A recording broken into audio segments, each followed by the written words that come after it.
Liverpool Football Club are annoying a lot of people, including me. They keep doing incredible business. They're relentless. And we're going to get through all the latest news that has dropped in the last 24 to 48 hours, which is very, very interesting. But before I begin, if you are new here, please hit the subscribe and the like as well. It'd be greatly appreciated. And of course, a quick thank you for 8,000 subscribers. Incredible achievement. And it's only up from here, guys. So I can't thank any of you guys enough for the support you have been showing. So let's start with the big, perfect news, and it was obviously Florian Wirtz. He was flying all the way to England to have his first part of his medical, and as this video is dropping on the Friday, he'll be having his second part of his medical today, as in Friday. So the first part, it was perfect. Second part in the morning tomorrow, as in Friday. Player will sign all the contracts as a new Liverpool player, and then I'm just so intrigued to see how they announce him. Maybe Jeremy Frimpong will sort of appear in the announcement video, but it's all very exciting. One of the best youngsters in the world is coming to Liverpool Football Club. And I expect him to really do a fantastic job. He's exactly what they need, creativity to replace Trent's output, although obviously Liverpool fans aren't on great terms with Trent, and fair enough. The output he had on the ball was second to none. So someone like Florian Wirtz can definitely recover to an extent that sort of output. But now let's get on to the other thing. Fabrizio Romano saying that Wirtz is done and the here we go is coming for Kerkez next. So this deal is soon to be done. There was even an interview from Kerkez with his dad, and he was talking about Liverpool already. It was quite incredible. I was quite shocked to see him. They were speaking in Hungarian, talk about Liverpool and how Kerkez loves Anfield, and apparently he expects to be a Liverpool player. But the fact he's still under contract at Bournemouth and still saying these things, it just amazed me, to be honest. But it shows Liverpool have pretty much got this deal done. He can't wait. And the here we go and the formalities and the medical and all of that stuff is very, very soon. It's going to happen very, very soon. And Wirtz, Kerkez, Frimpong, really from last season is an incredible start to the window. But guess what? It gets even better with the latest news drop today. David Ornstein came out to say Quansah is expected to join Bayer Leverkusen. A deal is expected to be reached for just north of 34 million, and personal terms are not anticipated to be an issue.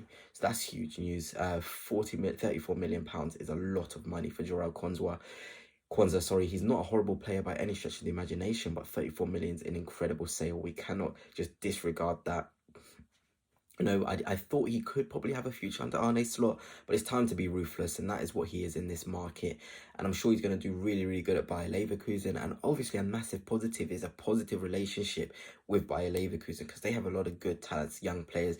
Hina Kape is there. We'll talk about him a bit later. There's a lot of players there who Liverpool could potentially want later on. So maintaining this good relationship can only mean positive things for the future of both clubs when it comes to business. And I mean, the news that came through after that is one I'm going to be focusing on the most, and it's Marc Guehi is on the shortlist to replace Jarell Quansah, appreciated by Richard Hughes, who has always maintained his name as an option for the defence.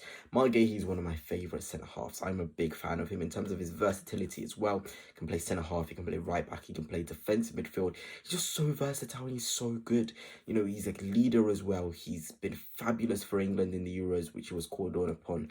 He has so many good fundamentals, a brilliant channel defender as well. He has certain things in his game which will certainly improve Liverpool. And these statistics, when you're thinking about it, we'll go into more depth. But also Sam Wallace, a pretty good source, The Telegraph, came out to further emphasise on Fabrizio Romano's report, saying Liverpool expected to make a significant offer for Marc Guehi, whom Crystal Palace have to sell this summer. Spurs offered 55 plus 15 million add-ons in Jan. Jarell Quansah departs to Bayer Leverkusen. So there you have it.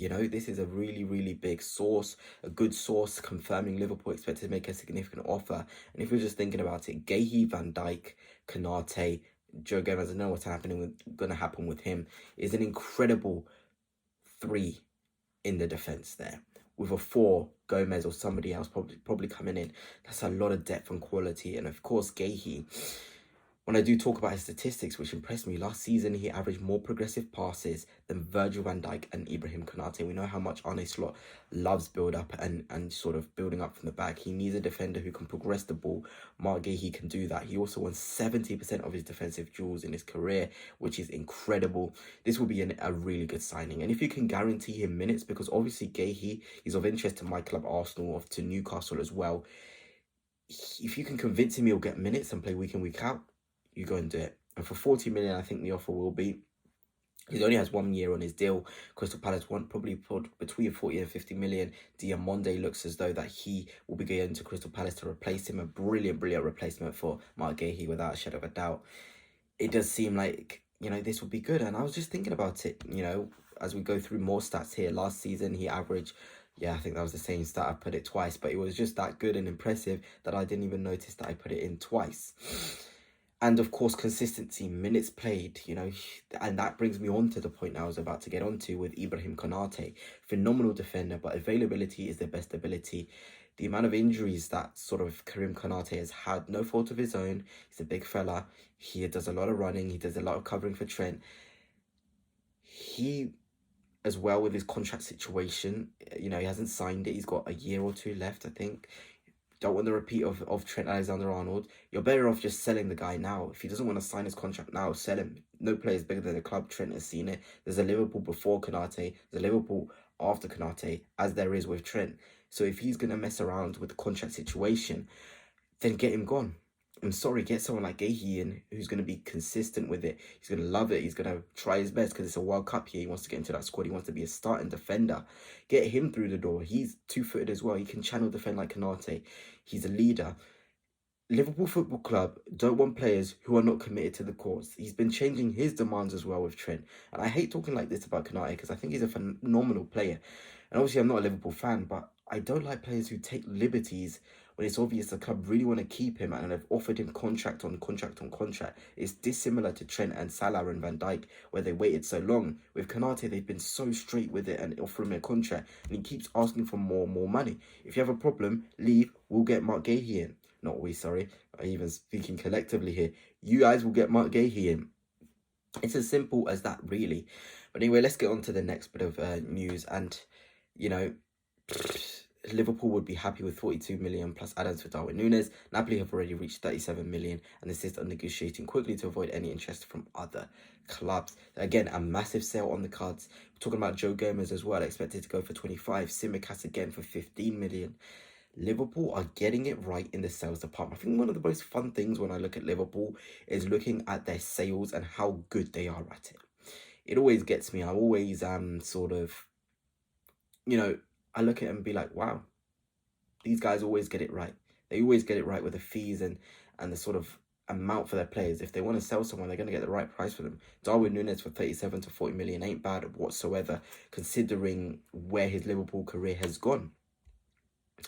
And if we're looking at potential replacements, it's not much, but Sky Italy are slightly better sourced than the ones we've been seeing. See, Liverpool are looking for a striker and really like Victor Osimhen. And I saw in the comments on my last video on Liverpool striker situation, you guys aren't a fan of Victor Osimhen, which is fair enough with his attitude and off the pitch stuff, but he's a goal scorer. He'll score goals. And if that's what Liverpool are looking for behind Jota as a rotation, or obviously not a rotation, but a starting position, then he's the sort of guy you go for. He's obviously wants massive wages too, which is probably the reason why he hasn't found any suitors. And of course, Hugo Ekitike, the feeling is he will leave for around 80 million to 90 million euros, which is around 60, 70 million, which isn't bad whatsoever. But, you know, you got to think about it. Wait a year for Alvarez. I know Isak murmurings are there. I already made a video about that. If a bid goes through, fair enough. I think he'll probably stay at Newcastle for sure. But Liverpool will get the striker situation right too. And it's looking really, really scary with how they're working this window. They probably are the best run club in the transfer window so far. It's really, really good.